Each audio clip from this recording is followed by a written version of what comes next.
Magandang umaga mga bata. Magandang umaga po, Guro. Manatiling nakakatayo para sa ating panalangin. Panginoon namin Diyos, salamat sa biyaya ng bawat pagkakataon na nagdiwag na kami. Inaalay namin sa iyo ang aming klase. Bigyan mo kami ng karunungan at unawa habang nag-aaral. Palakasin ang aming pagkakaisa at pagkakaibigan. Gabayan po ang aming mga guro sa pagtutulong. Pinagkakatiwala po namin sa iyo ang bawat araw.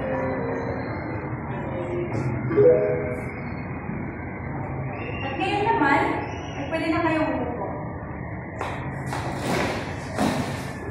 Ngayon naman ay ating titignan kung sino ang lumiban sa ating klase. So ako ay kakanta at kayo naman ay sasagot. So ganito yun. Nasaan ang babae? Nasaan ang babae? Narito kami, narito kami. Meron bang lumiban? Meron bang lumiban? Wala po, wala po. Okay, class, maganda yan. Pagpatuloy natin ang pagpunta sa school araw po may klase. Ngayon naman, class, may pag-aaral ba kayo? Wala po. Okay, bago natin simulan ang ating talakayan sa araw na ito, aking munang ipapresenta o isasabihin ang ating mga tungkulin sa ating klase na inyong sundin hanggang sa matapos ang ating klase. Sa una, ano ito class? Ano nakikita nyo? Tumahimik. Oo, tumahimik kapag nagsasalita si guro. Oo, at kapag nagsasagot yung mga kaklase nyo, dapat kayo manahimik at makinig.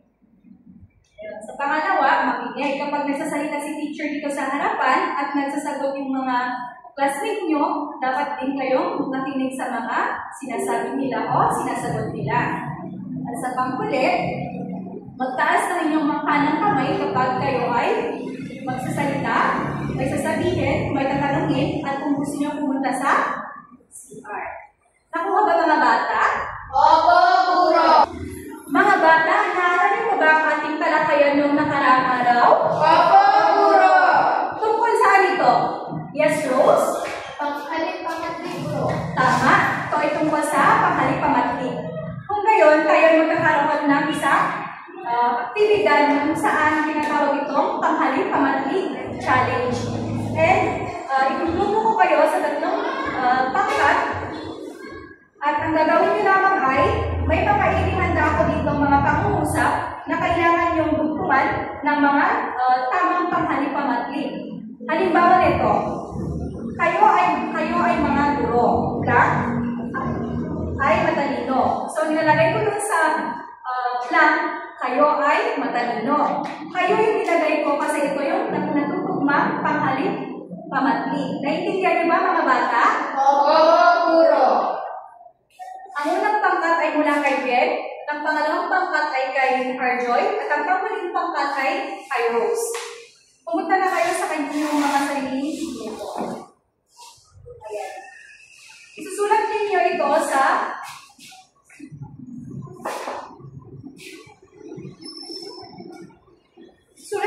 sa whiteboard kung ano yung mga sagot nyo. Handa na ba kayo mga bata? Opo, Guro. Paunahan kung sino ang magtataas. Handa na ba kayo? Opo, Guro. Para sa unang ang pusa. Dugtungan niyo lang yung blank. Maglagay kayo ng tamang. Okay, nauna si Arjoy. Arjoy, bakit siya ang nilagay mo? Teacher, kasi si Maria ay babae. Si Maria ay pangalang pantao. Kaya yan nilagyan ko siya na words. Tama. Nilagyan niya yung blank na siya dahil ito ang natutugma panghalip-pamatli. Para naman sa susunod,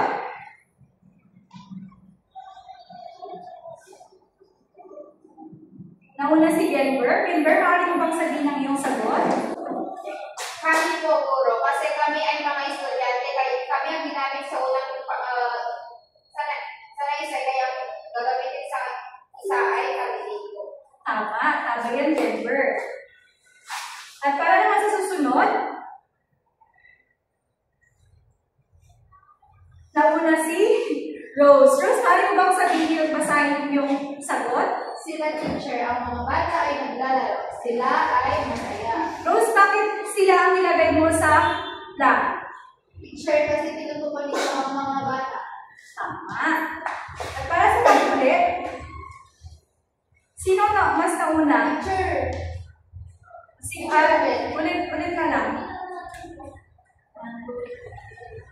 Si Rose. Rose, bakit mo bang sabihin yung sagot? Teacher, tayo. Bakit tayo? Teacher, hindi naman yung Ay, Teacher, hindi naman. Ikaw at ako ay magkaibigan. Tayo ay magkasama. bakit tayo? Ikaw at ako, teacher. Tayo, tinutukoy niya ikaw at ako. Tama. Ako ay natutuwa dahil naiintindihan ninyo at naalala niyo pa ang ating talakayan noong nakaraang araw. At ngayon naman, may papakita ako dito, kanta. At ang tono nito ay, alam niyo ba yung kanta ng Twinkle Twinkle Little Star? Opo, guro! Kakantahin natin ito. At dahil alam niyo yung Twinkle Twinkle Little Star, gagamitin natin yung tono nito. Sabay-sabay kayo kakanta dahil alam ko naman na alam niyo na yung Twinkle Twinkle Little Star. Isasalin lang natin yung tono dito. Okay ba mga bata? Opo, guro! Sige. Pantig-pantig hatiin mo, bawat salita ay may pantig. Pamilya, bahay, paaralan, masaya. Pantig-pantig hatiin mo, rika natin ay napakaganda. Ang gaganda naman ng mga boses ng aking mga teacher. Yes. Ay, sa kantang ito, ano yung mga naobserbahan nyo? Nakita nyo sa kantang ito? Yes, Arjoy? Sure, may mga buwit-buwit sa mga letra. Sa pagitan ng mga letra. Tama. At yan ay ating malalaman mamaya. Ano pa? Yes, Jennifer? Teacher, pantig po. Tama.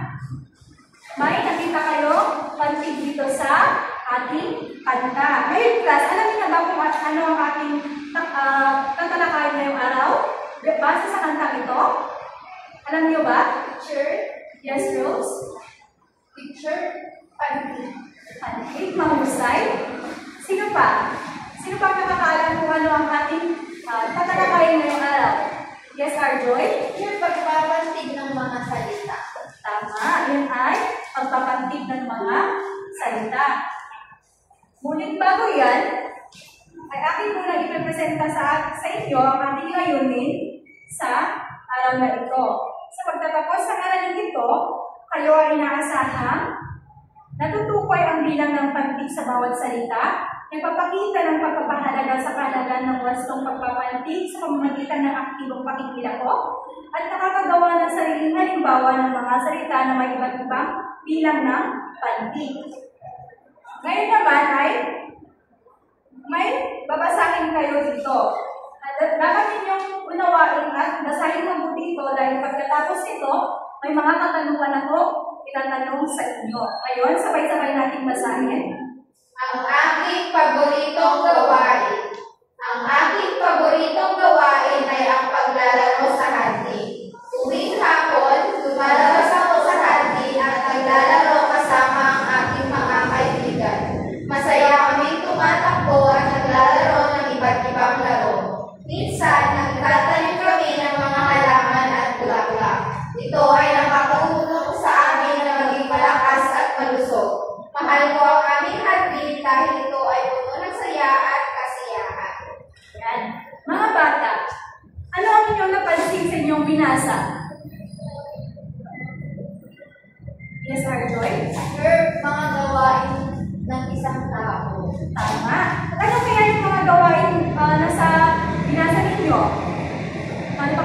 magbigay? Yes, Rose? Teacher, paglalaro. Paglalaro? Ano pa? Denver? Lumalabas sa garden ko. Ano pa? Meron pa ba? Teacher, pagtatanim ng halaman at mga bulaklak. Tama. Ang yung mga obserbasyon ay tugma sa ating binasang kwento.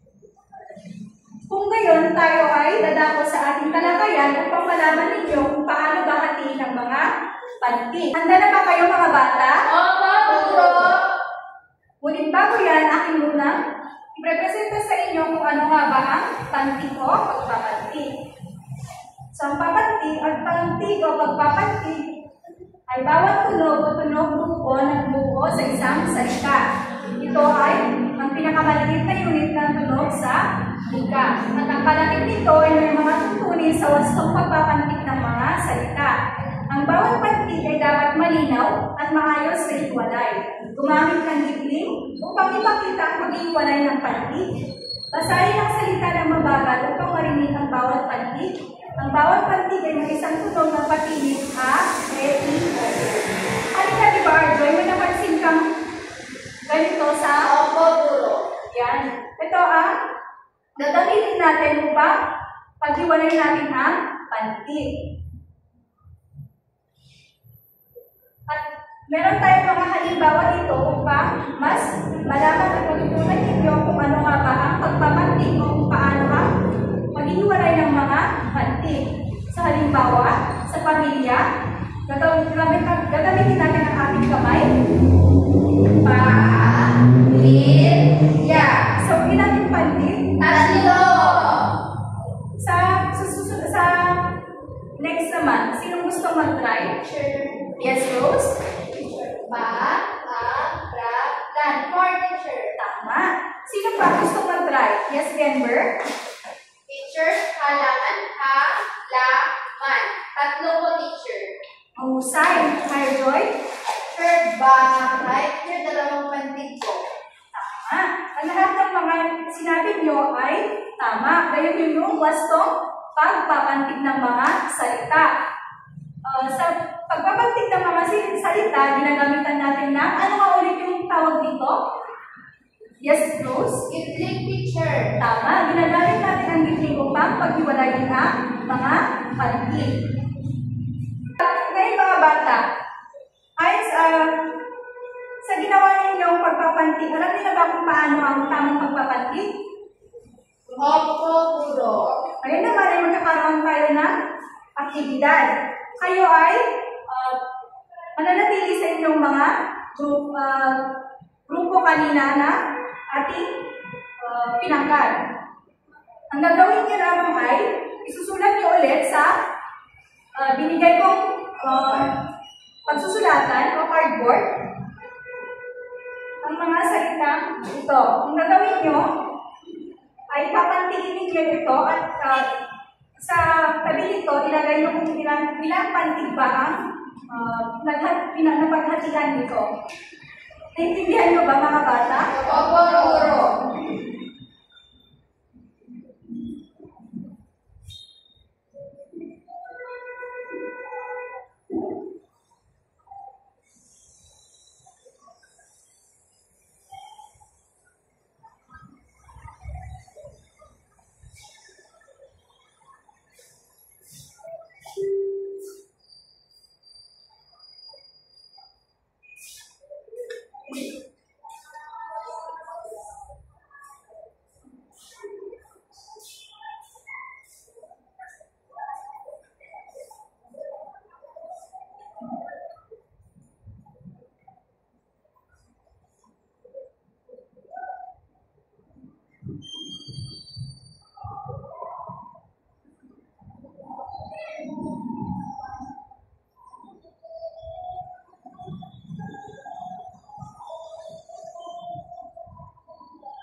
Cheers!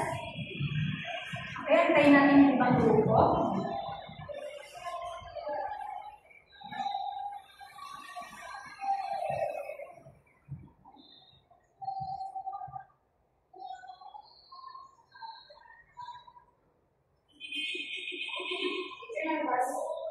Antayin natin yung pagluto.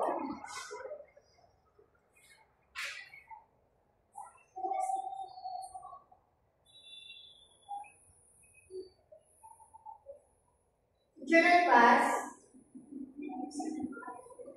Kayo ay mag-exchange ng inyong mga ginawa at hahayaan ko kayo ang mag-check para makita kung talaga bang naiintindihan nyo o alam niyo ang tamang pagpapanti. Class, be honest ha. Huwag kayong mandaya. Nagalit na din ang score sa itaas. Sure, perfect in our hindi na Wow, perfect. Sure, perfect. Perfect teacher. Perfect. Parang kung magpili ako sa grade for 20 nila, waitan lang na. Bakit yan? Teacher, nakalimutan ko. Hindi kasi maayos yung pagkakasal. Teacher, ibabalik na namin. Ibabalik nyo sa mga may mga aling grupo para makita nila. Class, sa inyong pag-check, honest ba kayo? Oo! Wala bang kaibigan dito? Wala po! Ngayon, lahat ba kayo ay nakakuha ng perfect score? Yes! Opo, guro! At ngayon, dahil nakakuha kayo ng mga perfect score, ang ibig sabihin yan ay talagang naunawaan ninyo kung paano ang pagpapanti. At ngayon naman ay manatili kayo sa inyong mga grupo at kayo ay magkakaroon ulit ng isang aktibidad. May mga larawan akong inihanda dito at ang kailangan nilang gawin ay tukuyin ang kung ano yung nasa larawan, pantingin ito at bilangin kung ilang panting. Handa na ba kayo mga bata? Opo, guro! Ang gagawin nyo, isulat nyo din sa inihanda ako dito na para susulatan nyo na inyong sagot.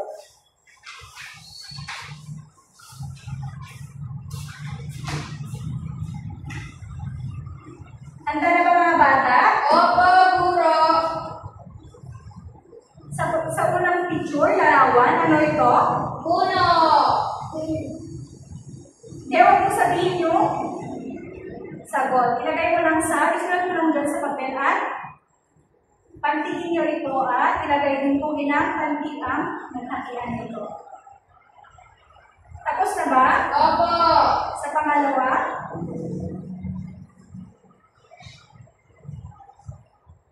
Tapos na po. Tapos na ba lahat? Opo!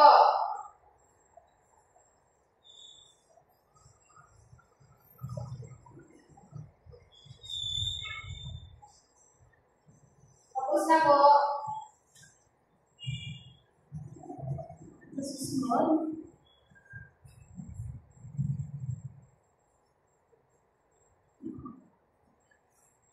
Meron na po, teacher.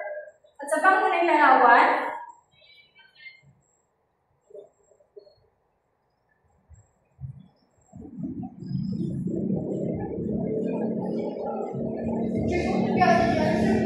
Tapos na po. tapos na ba? Ngayon naman ay inyong i-present na sa harapan ang inyong ginawa na makita natin kung tama ba ang inyong ginawa. Teacher, siya po. Sige, mauna si Rose. Tignan natin sa unang larawan. Teacher, puno. Puno. 1, 2. Puno. 2. Sa pangalawa, Ibon. Ibon. 2. Tapos, 3. Bulaklak. 3. Pamilya. 3. Kalikasan. 4, teacher. Teacher, papada kami. pagkakapareho ba kayong lahat? Opo! So, ang ibig sabihin niyan ay talaga ba maintindihan ng ating talakayan? Opo! Mga bata, kapag ba tayo ay nagsasalita, kailangan ba natin malaman o alamin kung paano ito pantigin at kung ano ilan yung bilang ng pantig ng bawat salita? Opo, guro! Tama, ito ay may mahalaga. Halimbawa, kapag kayo ay nagsusulat ng isang pangalan ng salita na mahaba, kailangan ninyong malaman kung paano ito hatiin sa pantig at ilan ang panting nito upang mas madaling maunawaan at basahin. Nakukuha ba mga bata? Opo, guro! At mga bata, Palagi niyong pangatatandaan na ang pagpapantig at pagbilang ng pantig ay tumutulong sa atin na maunawaan at pagsulat ng mga salita ng tama. Naintindihan ba mga bata? Opo, Guro. Ngayon naman mga bata, babalikan natin ang ating mga napag-aralan kanina. Sa unang tanong, ano-ano ang mga tutunin sa wastong pagpapantig at pagbilang ng pantig? Yes, Denver? Guro, ang bawat pantig ay dapat malinaw, umahit ng liklik, pasahid ng mabagal, bawat pantig ay may tutok na patinig at panghuli bilangin ng bawat pantig. Tama. Kailangan muna natin basahin at unawain ang salita bago ito hatiin at bilangin. Bakit kailangan tama at maayos ang pagpapantig at pagbilang? Yes, Arjoy? Teacher, para maintindihan natin ang mga salita. Tama. Ngayon naman, para sa inyong individual na gawain, kayo ay maglabas ng inyong papel, isang buong papel, at isulat ito sa inyong papel. Ang gagawin nyo naman ay hatiin ang sumusunod ng mga salita sa tamang pantig gamit ang ngipin at isulat ang bilang ng pantig. Naintindihan ba mga bata? Opo, Guro. At sa paraan natin ng pagsusukitan ng ating mga papel, ipasa ninyo ito sa harapan ninyo at yung nasa harap, siya yung magpapasa sa atin. Ganda po, Guro.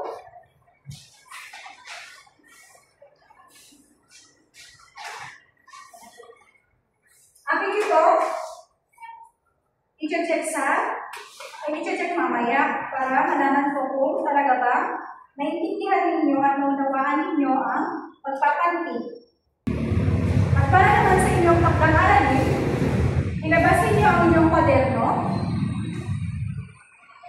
at kayo ay maghanap ng 10 salita mula sa inyong libro o maikling kwento. Hatiin ang bawat salita sa tamang pantig gamit ang ngipin at isulat ang bilang ng pantig. Isulat ito sa inyong kwaderno at dalhin ito bukas. Meron akong ihanda halimbawa dito sa inyong gagayahin. Ang nilagay ko ay masaya. Ang aking pinantig ito, masaya. At may nagbayong pantig. Naintindihan niyo ba mga bata? Opo, Guro. Wala na ibang katanungan? Wala na po, Guro. At dahil dyan, maraming salamat sa inyong pakikinig at pakikilaw sa ating klase. Mari ba tayong tumayo? Paalam